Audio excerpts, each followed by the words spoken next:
याचिका दायर हुई। उस याचिका पर 4 अगस्त 1997 को और वो फैसला हुआ सुप्रीम कोर्ट के द्वारा। उस फैसले में साफ लिखा गया कि नेताजी सुभाष चंद्र बोस के नाम के सामने मरण शब्द नहीं लगेगा।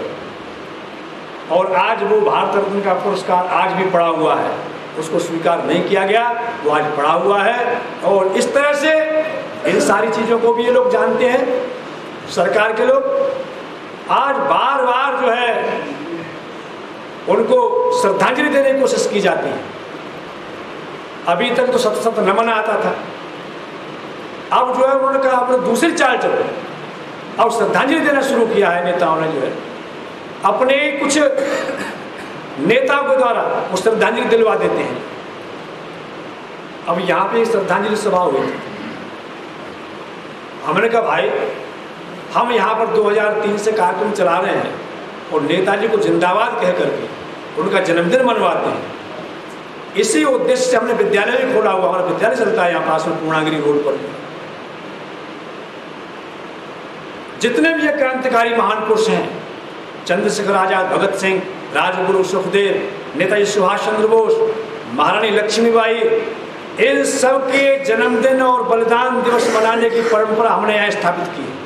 इससे पहले 2-4 लोग जो महात्मा गांधी, नेहरू वगैरह तमाम जो लोग हैं, इनका ही यह कार्यक्रम चल रहा था। यहाँ जितना भी कार्यक्रम जहाँ कहीं से मैटर प्राप्त हुआ, चाहे वो भारतीय सुभाष सेना से प्राप्त हुआ हो, चाहे वो भारत दल से प्राप्त हुआ हो, इस कार्यक्रम में हम 1975 से बराबर लगे हुए हैं। इसके लिए हमने नेताजी लोक सेवा समिति भी बनाई थी, उसके द्वारा पहले कार्य होता था। क्योंकि एक आदमी की आवाज़ को लोग नहीं सुनते हैं तो कम से कम 25-50 लोग इकट्ठा करते। आज जो है भारतीय सुभाष सेना के यहाँ प्रवेश करने से हमारी संख्या हजारों में हो गई और ये हजारों की संख्या लाखों में हो गई। जो स्वामी जी कह रहे थे बहुत जल्दी इस कार्यक्रम का परिणाम बड़ा दूरगामी हो। तो जो लोग ये कहते थे,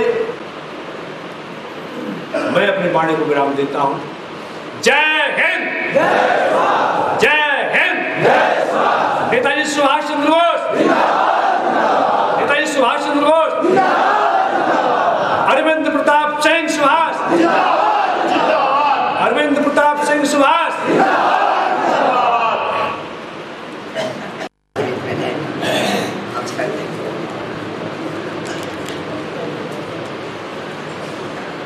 सुभाष चंद्र नेता का झंडा ले, झंडा उनका सुभाष चंद्र नेता, भारतीय सुभाष चंद्र झंडा लेकर के देश प्रेम का झंडा ले गांव गांव शहर शहर जाना है, गांव गांव शहर शहर जाना है, कानून का पाठ पढ़ाना है, देश महान बनाना है। अब कानून का राज्य होना चाहिए। अगर अपराधी है उसको दंड मिलना चाहिए, चाहे छोटा हो अपराधी, चाहे बड़ा अपराधी हो, कानून का राज्य होना चाहिए। कानून के राज्य से किसी को तकलीफ नहीं होगी, किसी को कष्ट नहीं रहेगा। तो अब हुड़दंगों का राज्य जो है इसको खत्म है, हुड़दंग अब नहीं चल पाएगा, अब कानून का राज्य होगा। और ये अपने नेताजी भी कानून का महत्व देते थे। तो कानून का पाठ पढ़ाना है, देश महान बनाना। देश के नागरिक को शिक्षा, देश के नागरिक को शिक्षा, अर्थ, मतलब जो भी भारत के नागरिक हैं, हमारे संपूर्ण भारत के नागरिक की बात कर रहे हैं, चाहे हिंदू हो, मुसलमान हो, क्रिश्चियन, जो भी भारत में रहते हैं, सबकी जेब में रुपया जाना चाहिए। और वो रुपया कितना जाना चाहिए? कम से कम आराम से 24 घंटा के अंदर अपना भोजन, रहन सहन, पढ़ाई, शिक्षा आराम से कर सके, उसको कुछ सोच लाना पड़े। तो भारत के नागरिक को शिक्षा, अर्थ यानी धन सबको मिलना चाहिए, चाहे वो नौकरी का माध्यम हो, चाहे बिजनेस का माध्यम हो, चाहे मजदूरी का माध्यम हो। 3-4 माध्यम। मजदूरी करके तो कोई मजदूर बन जाएगा, कोई बिजनेसमैन बन जाएगा, कोई नौकरी पा जाएगा। तो ये सबके पास में धन होना चाहिए। हमारा जो भारतीय स्टैंड है सेना का, तो हम सबको धन देना चाहते हैं, सबके पास में धन हो। कोई ऐसा नागरिक ना हो जिसके पास में धन के विषय में सोचना पड़े कि हमारे पास धन नहीं। धनाभाव सबसे बड़ा भाव दुनिया के अंदर, धनाभाव सबसे बड़ा भाव है। धन का अभाव हर चीज का। तो धन की स्थिति जो है, आर्थिक स्थिति जो है, जब तक नागरिक की देश की नहीं सुधरती है तो हम आप में कभी प्रेम नहीं होगा। तो वही है कि शिक्षा, अर्थ, न्याय सबको मिलना चाहिए, चाहे छोटा आदमी हो या बड़ा आदमी हो। तो बड़े को तो न्याय मिल जाता है, लेकिन छोटे को कभी न्याय मिलता है? बताइए, इतने लोग हजारों के पास छोटा आदमी दौड़ के जाता है कि भैया हमारे साथ अन्याय हो रहा है, कोई न्याय करने को तैयार नहीं होता है। तो शिक्षा, न्याय, और न्याय के बाद में दंड। अगर वो न्याय में ये निश्चित हो जाता है कि अपराधी है, तो चाहे बड़ा हो या छोटा हो, अपराध का दंड मिलना ही चाहिए। देश के नागरिक को शिक्षा, अर्थ, न्याय, दंड का पाठ पढ़ाना है, देश महान बनाना। किसका देश? सुभाष का देश। देश प्रेम में बंधकर कर्तव्य, कर्म, सेवा, कर्तव्य, कर्म, सेवा, दया का पाठ पढ़ाना। क्योंकि बगैर दया के कोई भी न सेना चल सकती है, न कोई राष्ट्र चल सकता है। दया से ही हम लोग सब जने इकट्ठा हैं, एक दूसरे का प्रेम है, एक दूसरे से भाईचारा है। तो दया एक ऐसा शब्द है कि दया से पत्थर भी पसीज जाए, एक कहावत है। तो ये दया का भाव सब में होना चाहिए। क्रूरता जो है कोई अच्छा भाव नहीं, क्रूरता नहीं होनी चाहिए। दया का भाव, अपने से बड़ा है तो बड़े को मानो, छोटा है छोटे को मानो, कोई जो जिस भाव से है उसको रिझाना चाहिए। तो दया बहुत। देश महान बनाना है। देश के गद्दारों, भ्रष्टाचारों, बेविचारों, आतंकियों का खात्मा का पाठ पढ़ाना है। खात्मा माने होता है उनका घर द्वार सहित समाप्त कर देना है। चाहे वो साला हल्द्वानी का रहने वाला हो, चाहे साला दिल्ली के रहने वाला है, अगर हमारे देश का गद्दार है तो उसका घर परिवार समेत उसको नष्ट कर देना है। हम ये नहीं सोचेंगे कि एक अपराधी है। एक अपराधी हजारों अपराधी का जन्म देता है। एक अपराधी हजार अपराधी को पैदा कर सकता है, लेकिन एक पुण्य आत्मा जो है एक दूसरे पुण्य आत्मा को बनाना कठिन है। लेकिन एक अपराधी 1000 आदमी का जन्म देता है। इसलिए अगर अपराधी है और हमको पता चल जाता है तो उसको फिर देश के अंदर रहने का अधिकार नहीं है। चाहे देश प्रेम में बंधकर जाति, धर्म, पंथ, संप्रदाय से उठकर शासन शक्ति बढ़ाना है। क्योंकि शासन में जब शक्ति नहीं आएगी, हम शक्तिवान खुद नहीं हैं, तो हम आपके ऊपर शासन नहीं कर सकते। आज हमारे देश की यही स्थिति है। कहें क्या कहें, दफा लगा दोगे, ये हो जाएगा, बवाल हो जाएगा, आतंक फैल जाएगा, यही तो डर है सबको। तो शासन में शक्ति आनी चाहिए कि अगर आदेश हो गया तो हो गया, आदेश का पालन होना चाहिए।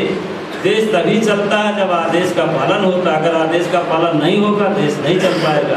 आज ये तमाशगिरी हो रही कि आदेश कुछ होता, अधिकारी कुछ कर रहे हैं, वो कुछ कर रहे हैं, कोई पालन हो रहा है। जाति, धर्म और संप्रदाय से उठकर शासन शक्ति बढ़ाना है, देश महान बनाना। देश प्रेम में बंधकर, पूजा भजन समझकर, राष्ट्र चिंतन कर देश महान बनाना है। राष्ट्र चिंतन एक बहुत बड़ा विषय है, कोई साधारण विषय नहीं। जो आज हम लोग ये राष्ट्र चिंतन, अभी ना कोई इलेक्शनबाजी करने जा रहे हैं, ये राष्ट्र चिंतन की बात हो रही है कि किस दिशा को किस दिशा में चलना है, किस दिशा को लेके किस दिशा में चलना है। तो ये राष्ट्र चिंतन है कि वाकई राष्ट्र को जरूरत है इस समय, तो हम लोग एकत्र हुए हैं और जरूरत है तो जरूरत। देश के विद्यार्थी का बहुत बड़ा योगदान होता है। देश के विद्यार्थी जागो जागो जागो। भारत का नया सृजन करना है, भारत का नया सृजन करना है, देश महान बनाना है। अगर विद्यार्थी यहाँ का जग जाए तो देश को महान बनने में कितनी देर लगे। लेकिन आज का विद्यार्थी सब नशा खाता, सब बीड़ी, सिगरेट, गांजा, अफीम, चरस, हीरोइन और क्या इतने नशा चल गए हैं विद्यालयों में कि बगैर नशा का कोई मिलेगा ही नहीं आपको। इतना नशा खाने लगे हैं कि पढ़ाई अलग है, सब नशे के पीछे दीवार। तो जागना क्या है कि अब देश के प्रति जागरूक। विद्यार्थी जब जब क्रांति होती तो विद्यार्थी के माध्यम से क्रांति होती का गुण है, का गुण है। हाँ, देश प्रेम में बंध कर सन्यासी का भी बहुत योगदान। सन्यासी, बुद्धिमान, धनवान, देश प्रेम करे तो महान बने, देश महान बने। ये तीन आदमी बड़े निकट होते हैं। सन्यासी कहेगा हमसे नहीं मतलब है, धनवान कूलर पंखा में बैठकर कोई बात है हमसे क्या मतलब है, तो सब से कहा जा सब चला करता है। बुद्धिमान तो बुद्धिमान आई है, उसके पास में कोई बात है सब ठीक हो जाए क्या, ये तो सब बातें चला करते हैं। अगर ये तीनों आदमी के पास इतनी बुद्धि होती है, इतना इनके पास में भगवान शक्ति दे के भेजता है, अगर ये थोड़ा सा भी देश से प्रेम कर ले तो देश महान बनने में कोई दिक्कत नहीं है। देश प्रेम में बंधकर नेता सुभाष चंद्र बोस का देश बनाना है, देश महान। क्रांति संचालक और विद्वान हमारे मास्टर काशीनाथ सिंह जी। हाँ, अभी हमारे मंच पर दो महान विभूतियाँ बैठी हैं। हम लोगों को काफ़ी जानकारी और दिशा निर्देश जैसा कि अभी दिए हैं। नौजवान साथियों, आप इस संदेश को अपने तहे दिल में बैठा लें, जैसा कि अभी हम लोगों को दिशा निर्देश मिला है कि सच्चे आत्मविश्वास के साथ हम नेताजी के कार्य पर अग्रसर रहें और निकट आने वाले भविष्य में हम अपना अग्रणी भूमिका निभाएं। कहना तो बहुत कुछ है, लेकिन हमारे बीच में काफ़ी हमारे वरिष्ठ वक्ता आए हैं, तो मैं इसी कड़ी में अब चाहूँगा कि हमारे उत्तर प्रदेश से और जनपद वाराणसी चंदौली से मास्टर काशीनाथ सिंह जी, जिन्होंने पूरे पूर्वांचल, उसके बाद फिर संगठन अपने मजबूती के साथ फिर खड़ा हुआ। खड़ा होने के बाद एक विशाल जनसमूह फिर आपके साथ उमड़ पड़ा, लाखों लाखों नौजवान आपके साथ जुड़ गए। फिर गवर्नमेंट ने ये देखा कि अगर हम इस वेग को नहीं रोकते हैं तो काफ़ी ज़्यादा समस्याएं खड़ी हो जाएंगी। उन्होंने सीतापुर में मिलिट्री ग्रास पर भी मामला किया, लेकिन उसको भी आराम से हम लोग को पार करते हुए फिर आगे बढ़ते चले गए। आज 14 नवंबर 2000 को वहाँ पर ये सब झगड़ा हुआ था मित्रों। उसके बाद फिर आगे बढ़ते चले गए। ये 2008 चल रहा है, बड़े बड़े कार्यक्रम होने लगे। अगर हम ऐसा करते हैं तो बहुत बड़ा कलंक अपने ऊपर आएगा मित्रों। इसलिए स्वामी जी ने ये कहा कि अंतर्राष्ट्रीय स्तर पर भी कोई नहीं कह सकता कि नहीं ये मिलिट्री को भड़का करके कब्जा कर लिए या जबरदस्ती इस पर हावी हो गए। ये जो प्रजातंत्र प्रणाली जैसी भी है, प्रजातंत्र प्रणाली गलत है, ये तो सत्य है कि ये गलत है, लेकिन प्रजातंत्र प्रणाली के माध्यम से हम अगर वहाँ तक पहुँचेंगे तो अंतर्राष्ट्रीय स्तर पर भी कोई मामला नहीं खड़ा कर सकता मित्रों। और हम जैसा चाहेंगे वैसा यहाँ की व्यवस्था को बदल देंगे। अब बात ये आती है कि इतना विशाल चुनाव, इतना विशाल देश भारत, ये कैसे होगा, इसकी क्या रणनीति है, इसके बारे में मैं संक्षिप्त ही बताऊंगा, इतना मुझे जानकारी है मित्रों। स्वामी जी से जब वार्ता हुई तो स्वामी जी ने ये बात कही कि मैंने देश के ये जो प्रमुख महात्मा हैं इनसे काफ़ी विचार विमर्श किए और उनसे समझौते के तहत कि नहीं आप लोग भी मैदान में आएंगे। और जब आप मैदान में आएंगे आप सब, तो ये कार्य बहुत आसानी के साथ हो जाएगा। सभी ने सहमति दे दी कि ठीक है, इस कार्य में हम आगे बढ़ेंगे, आपके साथ कदम से कदम मिलाएंगे मित्रों। अब उसकी बृहद स्तर पर योजना उनका तैयार हो चुका है। कैसे क्या करना है, स्वामी जी सीधे बात उन्होंने कही कि आगामी लोकसभा का चुनाव एक नया परिवर्तन लेकर के आएगा, एक नई क्रांति लेकर के आएगा। मित्रों, जहां देश की सारी राजनीतिक पार्टियां बड़े पैमाने पर युद्ध स्तर पर वो चुनाव की तैयारियां कर रही हैं, चुनाव लड़ने के लिए प्रयास कर रही हैं, वहां हम आप बैठ कर यहाँ कार्यकर्ता सम्मेलन कर रहे हैं। क्यों? हम आप निश्चिंत नहीं है, ऐसी बात नहीं कि हम आप निश्चिंत हैं, हम आप व्यवस्थित हैं, सक्रिय हैं, अपनी योजनाओं के तहत उस कार्य को आगे अंजाम दे रहे हैं। मित्रों, तो इसमें भी अपने को भागीदारी पूर्ण रूप से निभानी है। ये संगठन पूर्ण रूप से इस भागीदारी को निभाएगा। ये मेरा विश्वास है कि स्वामी जी ने इस तरीके से कहा है कि हम अपनी आध्यात्मिक और राजनीतिक सारी शक्तियों को इस बार लगा दूंगा और चाहे जैसे इस व्यवस्था को हासिल करना है। मित्रों, ये संगठन कामयाब हो जाता है तो ये देश में बहुत बड़ी उपलब्धि होगी, एक बहुत बड़ा बदलाव होगा और एक चमत्कारिक सत्ता परिवर्तन होगा। चमत्कारिक सत्ता परिवर्तन कभी यहाँ मुरैना आश्रम पर भी स्वामी जी कहा करते थे कि लोग भोजन करके लेटेंगे अपने घरों में, सुबह देखेंगे ये नजारा गया। तो ऐसा परिवर्तन लोग कहते थे, कैसे परिवर्तन हो जाएगा? बाबा जयदेव की कुछ बातें थी, कहते थे चुटकी बजाते ही परिवर्तन हो जाएगा। तो यही चुटकी बजाने का बात है, इस तरीके से चुटकी बजाते परिवर्तन हो जाएगा। लेकिन हमें आपको संघर्ष करना पड़ेगा, हमें आपको क्षेत्रों में जाना पड़ेगा, अपनी बात कहनी पड़ेगी। जैसे कल महाराज जी ने बताया कि हम लोग आज इतने हैं, अगले महीने में और बढ़ेंगे और तीसरे महीने में और बढ़ जाएंगे। तेजी के साथ आपका विकास हो जाएगा, आपके साथ लाखों लाखों लोग चल पड़ेंगे। मित्रों, तो भले देश की जनता अपनी बात को न स्वीकार करे, लेकिन स्वामी जी की आध्यात्मिक शक्तियों पर हमें पूर्ण रूप से विश्वास करना चाहिए। जो उन्होंने विगत 60 की हैं, हम उनको निष्कलंक भगवान के रूप में मानते हैं और गुरु के रूप में मानते हैं, जो भगवान भी हैं और हमारे गुरु भी हैं। मित्रों, अगर हम ऐसा ये विश्वास है तो कामयाबी निश्चित है। ये हमें आपको एक नए रास्ते की तरफ लेकर के जाएगा। अब तीसरी बात यह है कि विगत 60 वर्षों में 15 अगस्त 1947 को जब हमारा देश आंशिक स्वतंत्र हो गया, देश की जनता को बता दिया गया कि हम स्वतंत्र हो गए, उसके बाद से देश के राजनीतिज्ञों ने या देश की जनता ने नेताजी के लिए क्या किया?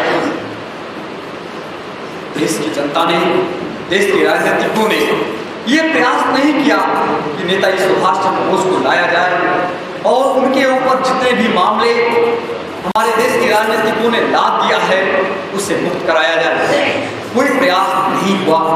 बड़े पैमाने पर राष्ट्रीय अंतर्राष्ट्रीय स्तर पर कोई प्रयास लोगों ने नहीं किया। आज जिस तरीके से लोग ये कह देते हैं, बातें आती हैं, सुननी पड़ती थी। मित्रों,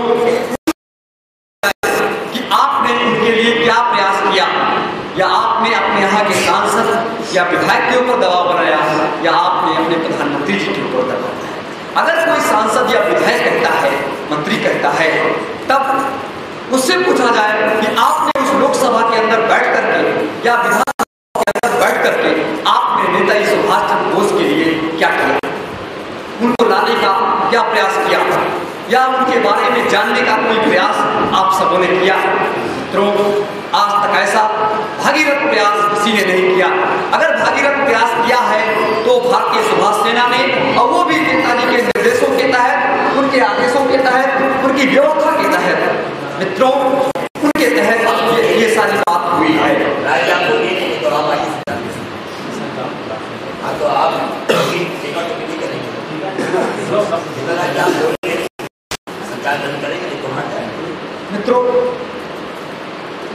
मित्रों, ये जो एक अहम विषय है, ये एक ऐसा विषय है कि जहां हमारे देश के राजनीतिज्ञों ने कोई प्रयास नहीं किया है। आज ये संगठन पूरा प्रयास करके उनको सामने लाने की बात कर दी। अब ये बात आती है कि अभी तक हम जिंदे या मुर्दे का प्रमाण देते चले आते थे। विगत 60 वर्षों में ही ऐसा हुआ है। लेकिन आज एक स्वामी जी के द्वारा दिया गया नारा, नेताजी सुभाष चंद्र बोस लाओ, भारत वर्ष बचाओ की बात आ गई। वहां मुर्दे की बात ही खत्म हो गई। व्यक्ति जिंदा है तभी तो हम उसे लाने की बात करते हैं। है, भारतवर्ष की बात है, पूरे अखंड भारतवर्ष इसमें समाहित है। भारत की बात नहीं है, भारतवर्ष की बात है कि भारतवर्ष को बचाओ। मित्रों, इसलिए ये व्यवस्था, इस नारे को हम लेकर के जाएंगे आम जनता के बीच में। और जो आगामी लोकसभा का चुनाव का घोषणा पत्र है वो भी स्वामी जी के द्वारा तैयार हो चुका है लगभग। अब बस उसे अपने बीच में ला करके कर देना है कि क्या क्या उन्होंने अपनी बातें आम जनता के लिए रखी। भारत माता की जय, भारत माता की जय।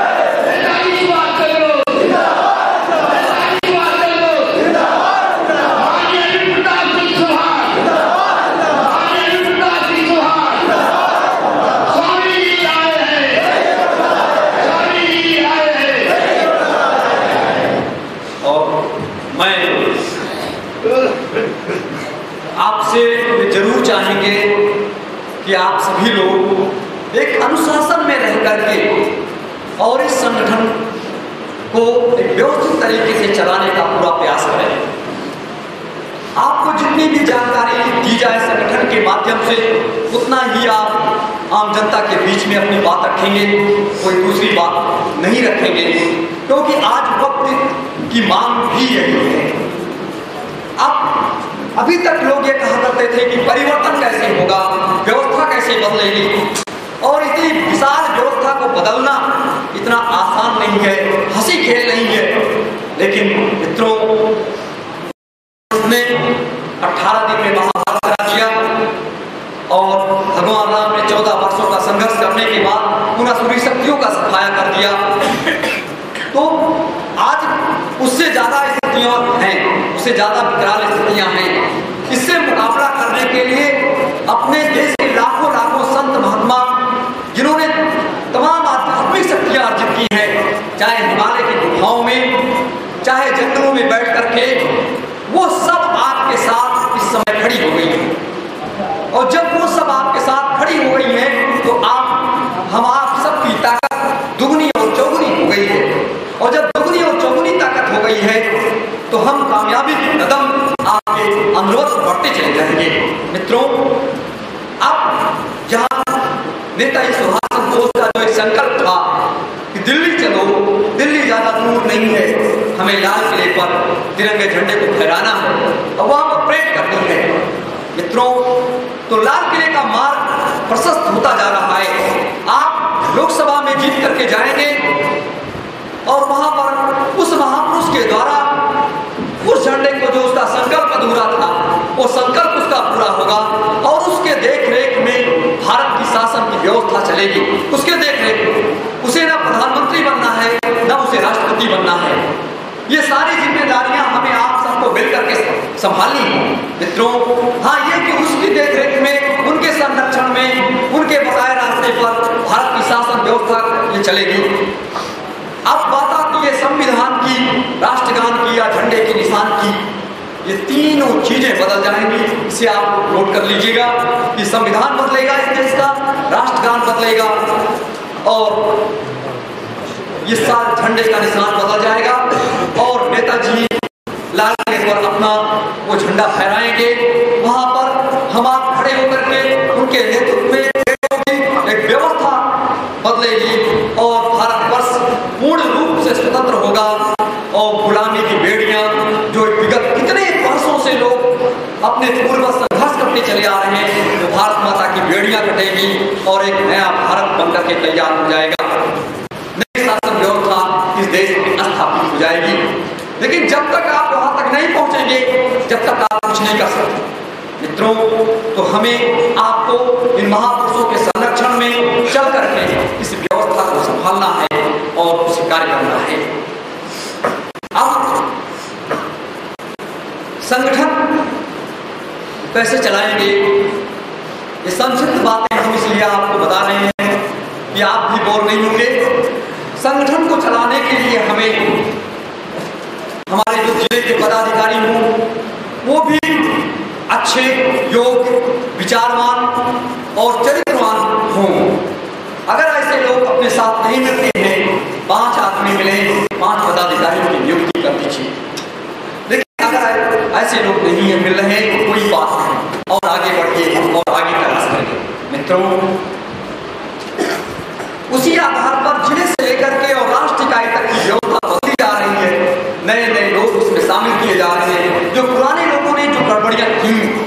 उनको संगठन से अलग करने की व्यवस्था बनाई गई कि उनको शासन हम नहीं दे पाए। मेरी कमी है, मैं अपनी कमी मानता हूँ कि ये मेरी कमी है। मित्रों, सही नहीं आई, क्योंकि राजा जब चोर हो गया, प्रजा भी उसे रास्ते पर बह चली, तो जिम्मेदारी महात्माओं के ऊपर आ गई। भले कल बाबा जी से भी बात हो रही थी परसों, लोग ये कहेंगे कि महात्मा तो राजनीति करने लगे। ये असली राजनीति तो महात्माओं की ही है। अगर महात्माओं के संरक्षण से कोई व्यवस्था निकल गई तो सारी व्यवस्था बर्बाद हो गई, सारा देश बर्बाद हो गया। मित्रों, क्योंकि जब राजे महाराजे हुआ करते थे तो वहां की व्यवस्था को देखने के लिए महात्माओं के वो अंकुश में होते थे, उनका उनके ऊपर कंट्रोल होता था, तब वो सही तरीके से अनुशासन के तहत अपने प्रजा का पालन करते थे। आज हमारे देश के राजनीतिकों के ऊपर कोई अंकुश नहीं रह गया। इसीलिए कहा गया है, स्वामी जी हमेशा बताया करते थे कि राजनीति और धर्म नीति का दोनों का वैवाहिक संबंध है। दोनों अगर अलग कर दिया जाएगा तो देश टूट जाएगा, तो परिवार टूट जाएगा, सब बिखर जाएगा। मित्रों, इसलिए भारतीय सुभाष सेना एक आध्यात्मिक एवं राजनीतिक संगठन है।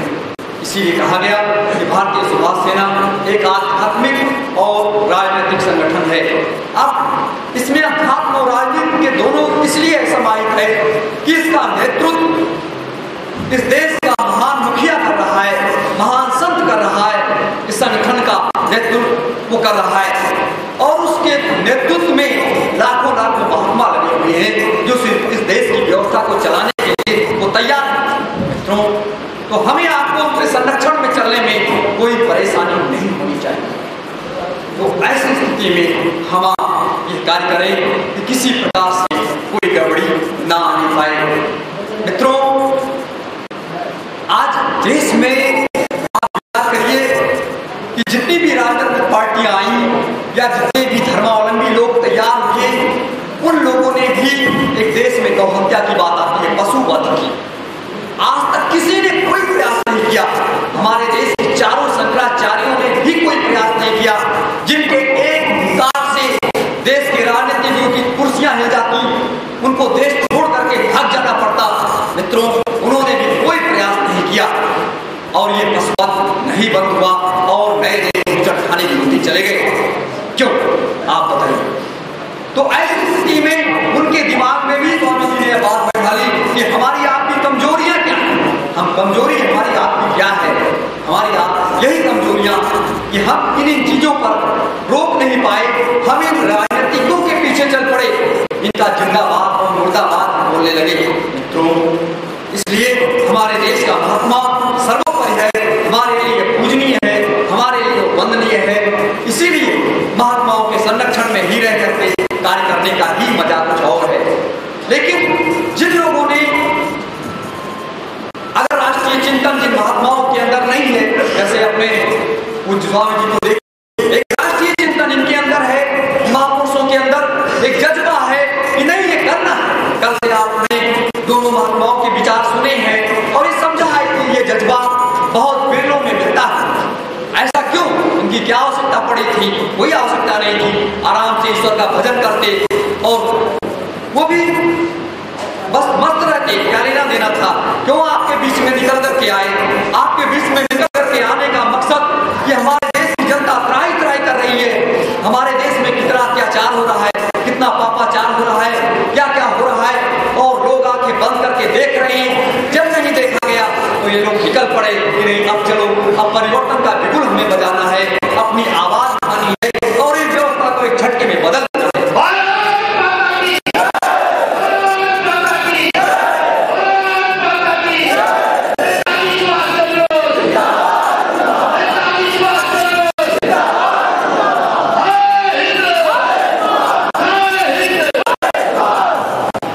मित्रों, आज का ये परिवेश, आज का ये देश हमारे लिए एक ऐसी व्यवस्था लेकर के आया है कि हमें इसके तहत चलना होगा, तभी हम आगे कामयाबी की बुलंदी पर पहुंचेंगे। देश के राजनीतिकों का चरित्र आप लोगों ने अच्छी तरीके से हमेशा सुना है, हमेशा जहां जहां भी मौका मिला है मैंने आपको बताया है कि हमारे देश के राजनीतिकों का असली चरित्र क्या है। मित्रों, उस असली चरित्र में जब ये अपनी माँ का सम्मान नहीं कर पाए, एक हमारी जन्म देने वाली माता, एक हमारी भारत माता, एक हमारी पृथ्वी माता, हम तीनों माताओं का सम्मान नहीं कर पाए, तीनों माताओं के इज्जत को नहीं बचा पाए, उसके सम्मान को नहीं बचा पाए। मित्रों, हमारे देश के राजनीतिकों ने जब ये नहीं कर पाए तो क्या भारत वीरों से खाली